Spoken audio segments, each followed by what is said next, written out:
Speaking of the fundamentals, let's do the gem, brother. All right. Um, yeah, so this is a pretty important story, and we've been sort of Actually, talking. I apologize. David, No do worries. you think for the new people you could just give a second and explain what the gem is? Yeah, of course. The gem is a segment that I've been doing for about a year and a half now, where we're taking, a kind of Marxist analysis to the coverage of financial news. So we're using resources like Wall Street Journal, Financial Times, that really are going in depth into the machinations of capitalism.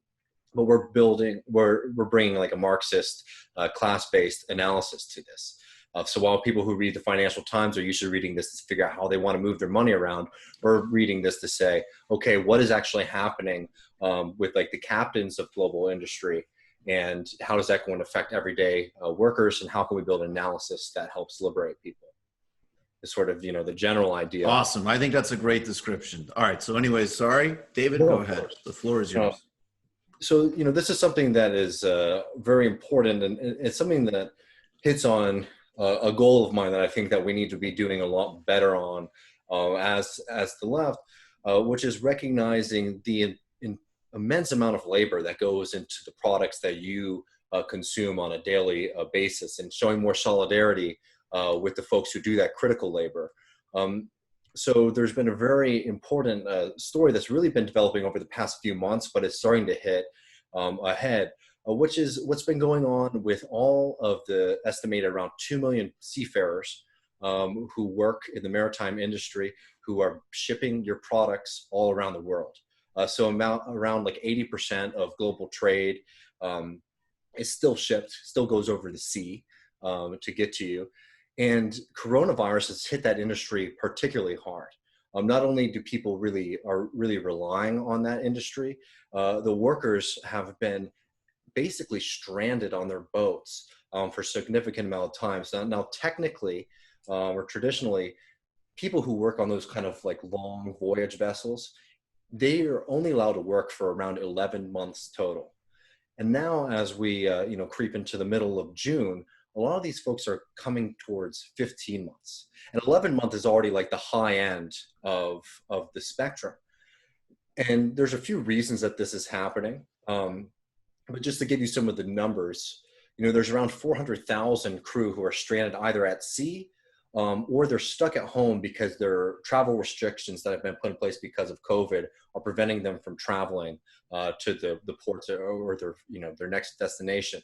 So very like just last week, a German-owned tanker refused to sail unless it received a replacement crew. So a lot of these workers and their representatives have, agreed that they would go forward with some kind of extension past the norm for how long they would be on a boat, understanding that it was a global crisis. But now they're approaching the end of that deal. So on June 16th, there's going to have to be a massive, renegotiation for a lot of these contracts for workers. And there's one, the human question, the humanitarian question, which is like, how are we going to take care of all of these workers? And then there's two, the global economic question, which is, how can we make sure that all of the goods and services that we rely upon, how are they going to be serviced with the raw materials that they need to continue? So as I said, 80% of these goods are taken overseas. The biggest problem right now is a lot of these seafarers, there are no entry or exit visas. So they oftentimes have been stuck in port, unable to unload their cargo, or they're stuck, in Asia, and they need to get back to the United States, and because they can't enter the port to get to to go to an airport, fly back across the sea, they're basically stuck on these boats. Jesus And as I Christ. said, a lot of these people have been out there for 15 months. So, this is an international crisis, but there's some very important American unions. And I just wanted to read a little bit from a letter that 6 U.S. maritime unions, including the Seafarers International Union, put out to the Trump administration. So this is from that letter. As ship's captains, officers, and crew members who sail under the American flag and perform these essential functions for our countries have not been able to set foot on dry land in months. Their workplaces have become floating prisons. Crew members are in danger of losing access to life-sustaining medicines. In many cases, they cannot contact their loved ones at home in the United States, as some of these vessels lack internet access. And later on in the letter, they say, it is inconceivable that the United States, the wealthiest and most powerful nation on earth, with military bases, planes, and facilities all over the globe, cannot relieve its own mariners who are stranded at sea. To date, however, our efforts to address this problem with members of your respective departments have yielded no results. That's why we're bringing this issue to your attention. So this is something that we need to be trying to amplify, this actual serious crisis of the humanitarian crisis of these people who've been stuck on their boats for so long, and all of these other workers who basically are prepared and want to work and want to continue the crucial work that they do, which is keeping the entire global system running. We need to be doing the kind of solidarity work that we can with them to make sure that this becomes a major issue. I mean, basically what the unions have been calling for is that they need to have a special international, like, protected class. None of the ships that are covered by the American unions have any reported cases of COVID, but yet they're not able to enter into other countries to be able to access those airports, right? So they're asking that they are given an international status that allows them to be able to move across the globe as they need to, facilitate this crucial work. And, it could hit a pretty serious labor dispute. Just lastly, I just also want to quote Steve Cotton. He was the General Secretary of the International Transport Workers Federation. He says, if you don't know when you're going to get off a ship, that adds to a high level of anxiety that really is quite demoralizing. And he said, unless governments facilitate crew changes, he's warning, it's difficult for us to convince the seafarers not to take more dramatic action and stop working. So this is going to be a very critical question if the Trump administration and all these international governments don't step up and take care of these people, these workers whose labor literally maintain a functioning global economy. So this is something to be watching over the next few days and trying to raise more awareness, because for so many people, I mean, this is the kind of work that's critical to our system, but it's on the ocean. You don't see it happening every day. It's sort of, it's happening in the back of your mind. It's not front and center. And we really need to be making sure that these people, one, are appreciated, and two, are shown solidarity by the international and the U.S. left. Absolutely. How much of work that we rely on, we don't even see. Oh, yeah.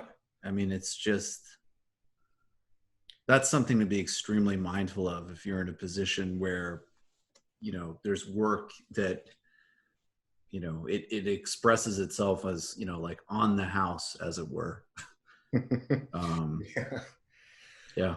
I mean, yeah, exactly. I mean, there's so much labor that goes into everything that you touch, even from, commodities that you just use to mess around with, like, gaming systems, things like that. The amount of people and the amount of labor that goes into every product. Richard Wolff has talked about this. If you actually try to slowly quantify, okay, the plastics, the chips, all of these different things, it would go on almost, to an incomprehensible level. So there's so much work that is critical to our system, and people really should, spend a little bit of time, not just appreciating it in a spiritual way either. I mean, though that's important personally, right?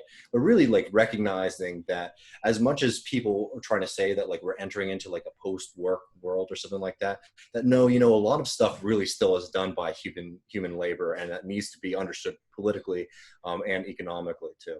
Oh, no kidding. I mean, it's funny, there's an intervention. I agree with you. It shouldn't just be appreciated at the spiritual level of abstraction, but there is a Buddhist meditation practice, metta practice of cultivating love and kindness, which is a very powerful practice and will show you a lot of anxiety and a lot of limits. But the way it was taught to me at different points, it can become almost, it actually gives you exactly that training in a meditative setting to look at or contemplate, hey, your lunch. Think of all of the human beings that made that possible. Then think of the ecology that made that possible. And you can actually, you can practice that in an extremely grounded way. It will give you a different experiential frame for looking at things. But of course, then it needs to translate into action for sure. You just watched a Michael Brooks show video. Subscribe to get them all. Why wouldn't you? Don't be foolish. Click subscribe below and become a patron as well. Patreon.com/TMBS. Thanks, everybody.